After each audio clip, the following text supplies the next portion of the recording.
It's 10 minutes past the hour, and hot off a victory at the Texas Supreme Court, we've got none other than the president of the San Antonio Professional Firefighters, Chris Steele, the man the Express News calls the union boss. He's actually a teddy bear. He's a very nice person, and I just want to give you a chance to explain to some of the public what exactly did you win at the Texas Supreme Court recently, and we're going to talk a little bit about some ballot initiatives that you're putting on the ballot in November, but let's talk about your victory. All right, well, you know, this is actually the third time that we won, and so I always like to make that clear because some people at the city try to act like, you know, this is a first time win. We know we're going to win this because it's signed in a contract. We've signed a contract. This was over the evergreen clause. And explain to the listeners what an evergreen clause is and why is it important to you and the taxpayers. So an evergreen clause is just basically a contract extension. A duration of agreement is actually the title of the section. And so when you're outside of a contract, when we're not getting a pay raise anymore, basically it just says that contract stays in effect for 10 years to give you time to negotiate another contract. And so the city tried to say that is unconstitutional, that is... But didn't they do one with the police officers? Shortly after they filed suit, they signed another one with the police officers. So it's disingenuous to them. We've won that lawsuit at every level, basically showing that it's a frivolous lawsuit that the city filed against its firefighters. All right, we're talking about a potential $1 million plus campaign between what your union puts together and what the city leaders are putting together to fight the ballot initiative. So can you just walk us through A, B, and C? What are you trying to put on the ballot in November? So I think how this started is, you know, the city on that evergreen lawsuit spent over $1 million just on attorney's fees. They were paying some attorneys $750 an hour. So in order to stop that from happening, when you have a fight between the city and public safety, what ends up happening is the citizens suffer. So we shouldn't be fighting. When the city manager fought the police, he wouldn't hire police officers. Crime in our communities went through the roof. With firefighters, what we have on one of the charter changes is it stops that from happening and basically makes both parties submit to binding arbitration, meaning that we have to sit in front of a third-party neutral, and whatever that third-party neutral says is what we both have to live with. And so, that would actually be added to the charter to put this to bed. Correct. Has this gotten personal? Why hasn't this gotten resolved, this contract? We believe that it is the city manager. The city manager is unreasonable. The city manager wants every entity in this city to bend to her will, and it's really unfair to the citizens to have her do that when it comes to firefighters' health care, because health care is what delivers the service. So this battle, a lot of people wonder, what is this match about? And this is a battle over what for your membership? So the biggest part is the healthcare piece. And for us, you know, can you imagine the Spurs saying, I'm not going to let y'all work out with our equipment anymore. We're not going to give you the best equipment. We're not going to let you have the trainers. We're going to make you pay to go see our doctors.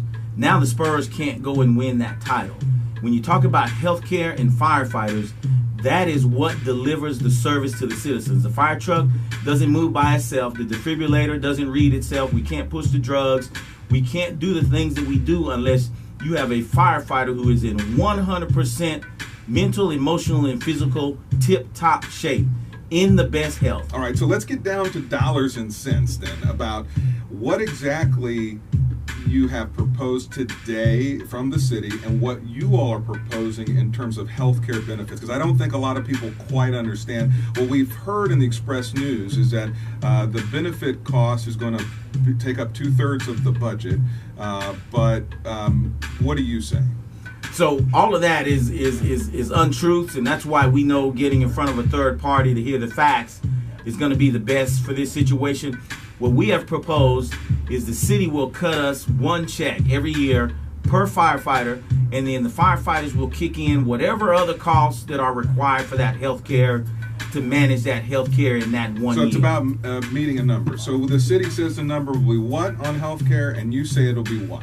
So the city's saying right now that we're costing over $25,000 a year per person. We know that number is inflated. They will not give us that information. What about the Open Records Act? Isn't this public information because these are public dollars? The city will not give us that information. They said that that information is proprietary. Even with a mediator, they did not give us that information. And that was why we didn't get to the table initially in the first place, because every expert we've talked to said that number is not true. Wow. I guess as someone who's interested in good governance and just looking at taxpayer dollars, I find it perplexing that the Open Records Act doesn't seem to. Have you appealed this to the Texas Attorney General? Yes, we've appealed it all the way, and the Attorney General, I believe, has filed litigation against the city for not releasing that. But I think if you talk to a lot of entities, they will tell you that the city manager who runs the city of San Antonio does not abide by the Freedom of Information Act and the Open Records Act. So this is really about, you think that the city manager is saying that the healthcare costs will be something like $25,000 per year. Your consultants think it's more like $15,000. You're willing to agree on somewhere in the middle. Correct. What we've always done is figure out what that number actually is, and then we've taken less of a raise in order to maintain great health care, because we know that's what delivers the service. We know that's what's best for the people, not definitely putting money in our pocket. And so to get to those numbers is one of the most important things that we do in negotiation. And for the city to hold those numbers, that's the biggest reason why we can't come to an agreement. So one of the big things people may not understand is just the fact that firefighters have less of a lifetime expectancy, and that's why healthcare is such a fundamental concern. So can you explain the fact that because of the work that firefighters do, they actually have a less lifetime expectancy, don't they? Yeah, so on a day-to-day basis, we walk into the house and interact with sick people. 80% of our calls are medical. When you talk about fires and all the new chemicals and the different furniture and equipment, we contract cancer at 7 times the rate of every other occupation, proven in studies, even to the degree where the Texas State Legislature passed legislation saying that we're assumed to have gotten cancer on the line of duty. We run into people. When we had the Ebola scare, our guys still had to go in those houses and treat the people, and then we go home and we take those things to our families. And so that's why for firefighters, even over and above police officers and every other occupation, healthcare is the most important thing to us. Well, one of the things that is coming about is a big campaign. Do you have any polling data about how your initiatives may do? So for us, we do have the polling data, but what was great about this whole San Antonio First campaign is the name of it, is that people actually looked for us. They seeked us out. 2 years ago when we did the streetcar petitions to end the streetcar, it took us 4 months to get over 20,000 signatures. It actually took us 2 weeks to get over 100,000 signatures this time. And one of the biggest things they told us is they do not agree that the city manager should make more than the President of the United States and the governor combined. And they wanted to find us. They wanted to sign these petitions so that they could make sure that doesn't happen in the city that they love. So I do hear this a lot amongst the neighborhood groups who are, maybe mad at the city and the city manager for different reasons than you are. So, for example, from neighborhood groups, they feel like neighborhood plans are being ignored to the big money special interests, particularly in inner city neighborhoods. They're being run over and not listened to the neighborhood plans in terms of how they want their neighborhoods developed, and they feel the city manager has too much power over the council. So the nexus that I'm hearing from you is that the excitement that you had for people signing and your polling data may indicate that because people don't like the city manager, they're actually going to pass this as a way to get rid of the city manager? Yes. They want, not necessarily focused on any one particular city manager, but they believe that there's an imbalance of power at City Hall. And by putting a term limit on the city manager, and then also capping the salary, because the city manager, now that you have full-time paid city council, the city manager basically needs to just focus on balancing the budget and not being the power player that the current city manager is. And so what this charter amendment does is it really balances and puts the power back into the hands of the elected officials and therefore into the people's hands. Now, what if the council let the city manager go before this election? Do you think that it would still pass your initiative? What if they settled the issues that you have? Would you withdraw these amendments, and would that make you happy? Definitely not, because this is a people's movement. So my issue as the firefighters is definitely separate from the San Antonio First campaign. And so we're focused now not on the firefighters' issues. The firefighters have gone 4 years without a raise. We're not focused on that. What we're focused on is taking care of this city, because at the end of the day, if the city fails, then nobody gets a raise and nobody's going to be happy. And so we see on the horizon bad things happening in this city. So San Antonio First campaign is about making sure that this city stays prosperous. So some of the opponents to the referendum would say that California-style referendum government will end up hurting in the long run the governance of the city. How do you address that? So we'll be coming out with something that shows that that's an apples and oranges comparison.